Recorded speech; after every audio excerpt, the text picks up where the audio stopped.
Murphy up the left wing to Lloyd.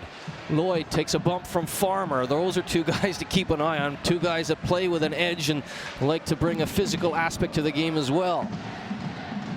Kept in at the line by McDonald. McDonald for Logan McMillan, a former first-round pick of the Anaheim Ducks. Logan McMillan. Good board battle. Wraparound attempt. McMillan tries to stuff it home, and Stephen Murphy says no way. Well, this is the line of Jansen, McMillan, and Farmer, who really stir it up, play a very physical game, are willing to take the puck to the net, try to grind those goals into the back of the net, and you can see straight away here that line has created a good scoring opportunity. It looks like McMillan tries to wrap it around. Murphy's strong on his post. He keeps that puck out. There's no way that's going in. Ganzak ahead for Rutherford. Rutherford, 21 goals this season. Higgins is out of the box. 5-on-5 hockey resumes. 0 for 1 on the power play are the Panthers. Well, you can see the Giants. Oh, here is a call here against the Panthers. It's going to be an opportunity for the Giants on the power play. A trip down low along the boards. It looks like it's Stevie Lee for tripping, and it will be the first power play for the home side. And the Giants have some quality players on their power play. Straight away, you see Desmarais out there taking the face off, and he loves to be on the power play. Well, you know James Desmarais very well. Well, I coach James in Switzerland, and he's a real smart player with the puck, and he certainly can score if you give him half a chance. Alone with the goalie, he'll put it in the back of the net. Or when he gets that stick out there, he takes up a lot of room. Here's Beach with the shot. Higgins in front, and Vikman gets a glove on it. A good save from Vikman, because there was a couple of deflections in there, at least one as the puck was going to the net. To Lee. And Kolnick, 32 goals this season. He has been magnificent. Desmarais back into the corner, and that'll come back. Schmidt blows his stick. It shatters. Raja and Rutherford. Rutherford walks in, makes a nice little move. Rutherford gets it out front, and that's in the back of the net. Desmarais! I don't think it's going to be counted. The referee is calling a penalty, and it doesn't look like that goal is going to count. Stephen Hogarth, it looked like he had his hand up as soon as Rutherford went down. Well, I mean the Panthers look like they're getting the penalty. And but there's no, well, he's in the crease, but I don't know if that play should have been blown down in that situation. Well, if it's a Panthers penalty, they got to touch the puck to blow the play down, and the only guy that touched the puck there was Desmarais. To Raja, back to the point, Garside, and you and I talked about this a little bit. Mark Garside, one of the best face-off men for the Giants, one of the best defensive forwards in the league, playing defense, and has had some success for Derrick Walser's side. Here's Bomback in, up top shelf where you keep the peanut butter. 1-0, leg 2, 5-3 overall for the Panthers. Well, Bomback has got great hands, and he gets in close with Murphy, and he just roofs it up and over his shoulder. You can see here, he's got great speed, great skill, and he's still not in the best position, but he just relies on his speed just to break around the defenseman. Well, he's got Rutherford a forward back. Yeah, and Murphy commits with his stick and doesn't get the puck. And when you do that as a goalie, if you don't get it, chances are it's going to end up in your back of your net. Here comes Wilson. Wilson with numbers. Rutherford down the right flank. He's got Raja going to the corner. Wilson off the half wall, back to the hash marks to Raja. Raja waiting for Rutherford to set up. Desmarais is in the high slot. Here's Wilson. Wilson wanted to get it back to Ganzak. He has to go to the net, and Desmarais didn't get a stick on it. Oh, nice move by Mosey, and Mosey nearly has the short-hander. As the stick is thrown out, we're going to have a penalty shot. Yeah, I'd love to see a replay on that. Straight away, there's a penalty shot called there. I mean, again, Mosey with his speed creates this opportunity. You can see here Mosey goes around. I don't think that's a thrown stick, because when he turns, he tries to basically poke check the stick off of Mosey, and then the stick goes flying. It doesn't look like a thrown stick at the puck to me, but I mean the referee's closer than us on that play. It's an interesting call. So Ganzak is said to have thrown his stick, and Mosey, short-handed situation and a penalty shot. Mosey in on alone on Murphy. Mosey on the backhand, puck back to Twine. Oh, so fine. Mosey makes it 2-0. Well, another great backhand move from a Panthers forward, and you see Mosey here. He comes with enough speed to keep Murphy guessing, and he's got his head up. I mean, Murphy's out of his net enough there, but Mosey, yeah, he shows a lot of composure, goes to his backhand lots of time. The key thing is he takes a quick backhand up and over Murphy. Farmer, at the end of a long shift, needs a change. Clark with the quick release after the nice pass by Lawrence, and Clark denied by Murphy. Quick D to D, and Clark, the captain, will get it forward and right back in. Lawrence picks the top shelf. The Panthers are away and running. Well, what a great play from Lawrence. Again, you know, just to give away from the Giants, and then Lawrence picks that puck up, makes a nice move, gets around the defenseman, and goes in and gets the puck up and over Murphy with a beautiful shot here from Lawrence. And Lawrence deserves a goal. He's played really well in this game. Look at that shot. No chance for Murphy, up and under the bar. Garside quickly to Keefe. 4:30 remaining in the second stanza. It is 3-0 on the night for Nottingham, 7-3 overall in the two-legged fixture on aggregate. Nickerson out front. Nickerson with the backhander. Keefe plugging away at that, and again Vickman is up to the task. And it looks like Lloyd is down in a heap in the corner, and his tempers are starting to flare now. I'm not quite sure. I think maybe a stick could have come up there over in the corner on Lloyd, but there's so much action going on all over the place. You can see her in front of the net. Nickerson tries to spin it around and get it to the front of the net, and no one can pick up the rebound there. And as Lloyd finishes up his check, the stick comes up, and I think he got a piece of that stick into his mouth. I mean, you can see here the Panthers breaking quickly, but good job coming back from the Giants. But the Panthers are playing smart. Quick shifts, dumping pucks in, and just keeping fresh guys on the ice. Under a minute here in the game.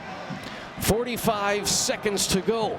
A magnificent road game for Corey Neilson's Nottingham Panthers. They have to be applauded for the game plan they stuck to here at the SSE Arena. And they've got a small group of traveling fans, a dedicated group that have made this Easter Monday trip, and they have been treated to a magnificent game. And they have been loud, despite the fact they've been outnumbered by the Teal Army. 20 seconds remain. Here's Forney. Forney looking for Peacock. Peacock on the nice little backhand pass. Peacock out front, and Shields ends the shutout bid. Well, you haven't seen that much of Shields and Peacock in this game. They haven't had a lot of ice time, and two guys that can produce in the big games, and finally you can see a nice play from Peacock here. A nice little cycle from the Giants, passing it out, and Shields makes no mistake. You know, while taking away the shutout away from Wickman, but not enough time left on the clock for the Giants to mount a comeback. But a good play there from Forney to Peacock and then to Shields, and the Nottingham Panthers in danger of being shut out from a trip to the Final Four for a third season in a row. They really show hearts of champions, and they will be at the final playoff weekend. Corey, congratulations, a huge win, and again, a magnificent road game for the Nottingham Panthers. Yeah, it was the scoreline that obviously didn't reflect the game. I thought they were the better team tonight. Obviously, we wanted to come in here and do a job both defensively and offensively. Our offense really never showed up all that much, but we played decently, and especially in the second period, and then when they made mistakes, we seemed to capitalize on them. You know, I'm proud of them. We weren't at our best tonight. I don't think we moved our feet. It was a little tough. We couldn't skate on Sunday, and there was no ice today, obviously, with whatever the event they had. So getting our feet going in that first period was a little difficult. But yeah, we're in a pretty good position. Obviously, you know, we got four good hockey teams in the playoffs. It's always an amazing event. It should be fun. Well, they say, you know, good teams find a way to win even if they don't play their best, so that's a compliment for your team. But the impressive thing was how well you guys played in the defensive zone tonight. You didn't give up any shots from the slot area at all. No, I think that, you know, we got that moniker of Sexy Neilson Hollywood hockey, which I didn't mind. You know what? When the thing is, every night our building's sold out. You know, we weren't the most consistent team all season long. You know, injuries and a lot of tough points. But on our best day, I thought we were the best team. And the whole thing of, us being pure offense, it's not just about pure offense. It's a game where, people come to Nottingham and they know they're going to be entertained. We could win 8-6, or we could lose 8-6, or we might win 2-1. Like tonight, it was we shut her down, and obviously the guys are capable of doing anything for me. I guess the tricky thing will be, how do you approach Fife in terms of, are you going to be aggressive or sit back? I know sometimes you like to sit back in games, but they are a tricky team offensively, like you're saying. So if you're too aggressive, they can catch you coming back the other way. No, I don't like to sit back, Paul. That's when I was playing you. You were sitting in your 1-4 killing me. And no, it was, we like to be aggressive. We like to move our feet and dictate. And I think, the trouble with doing that against Belfast is their D are so mobile that they can burn you. But against Fife, I'm hoping we get a little bit better dumps. We're a little better in the neutral zone, and obviously we can get the puck in good areas and then go forecheck. When we're forechecking, the energy that we create amongst ourselves and our atmosphere and our building and things like that is immense. But I give my team a lot of credit. These guys, they come to work every day. As I said, they may not have been the most consistent, but they battled like warriors all season long, and in the biggest games, they came to play. Well, Coach, thanks for taking the time to join us live here on Premier Sports, and we look forward to seeing you next Saturday at the National Ice Center. Hopefully Sunday too. Cheers, Corey. We had a great first period. I thought we had it. I came out of that first period. I know we were down 1-0 on a mistake, but we just made too many big scoring opportunities and left our poor goalie out to dry. And we didn't do enough of the little details, going to the hard areas to get goals. That's a scouting report on this team. You have to go to those hard areas if you want to get some traffic in front of the goalie. He's a real good goalie, and it sort of proves that we weren't good enough. And hats off Nottingham. They did a great job. It hurts, but the refereeing didn't cost the penalty shot. The referee didn't give up another breakaway. The referee didn't give up the third goal. Those are mistakes, individual mistakes. We can't get beat one-on-one. We can't get beat outskated for another puck. We made individual mistakes, three crucial ones, but all in all, we didn't do enough of the little things. We didn't go and get our noses dirty in front of the net, and that's been our Achilles heel all year, is trying to find ways to score goals. When we're firing all cylinders, we're okay, but when we're struggling to score, we're unwilling to get the dirty goals, and that's something we have to change, and we look forward to getting the guys that we're willing to do it next year to do it. I think we didn't come out and dominate the first period like we wanted to and get that first goal. I think we had a pretty good first period, but at the end of the day, you got to get that first goal and put them back on their heels and even up the game. Even then, I think we had our chances, we just didn't bear down, and then we made mistakes and it cost us. And of course, the crowd actually thought you did get that first goal, only for it to be waved off. Mentally, did that make a difference? I suppose a bit. Obviously, if that goal counts, it's a big change in the pace of the game. At the same time, like I said, we had our chances, and you got to bury them in a situation that we were in tonight. I'm going to make changes. I'm not going to beat around the bush. I'm going to make changes, and they're going to be real hard. The league's changed, and that's, people got to realize this is not a league that's 5 years ago. This is a new league and a new way it's going.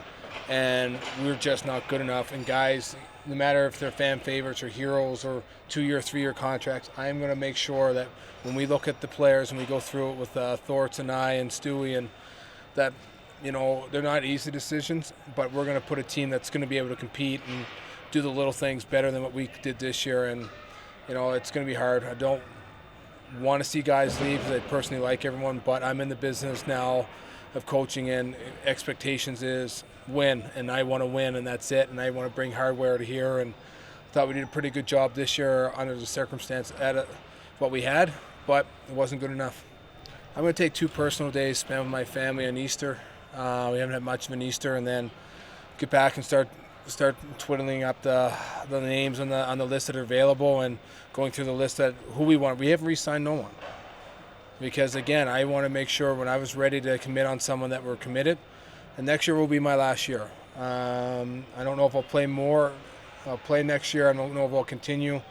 And if I'm going to play next year, I plan on bringing silverware, and I'm going to put the best team in front of me and we're going to come out and we're going to make sure that we're better than we were this year. No more ups and downs, no more inconsistency, and that was the main thing I think tonight. We were inconsistent at times, and next year that's one of the main things is to fix.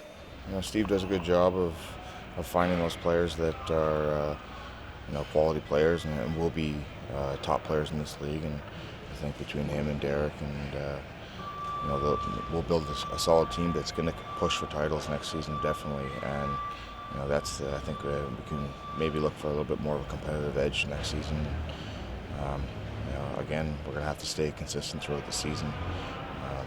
If you look at this year, every team had their slips, and unfortunately we had too many. You're one of the players who has come back season after season. Just for those guys who will be returning, what's going to be the state of mind? Do you think it's a case of drawing a line under this season, or are there lessons to be learned? Well, there's always lessons to be learned. That feeling in that locker room right now is not a good one, and that's one that resonates all summer with guys. And hopefully you come back with a little fire burning in your belly and show it next season.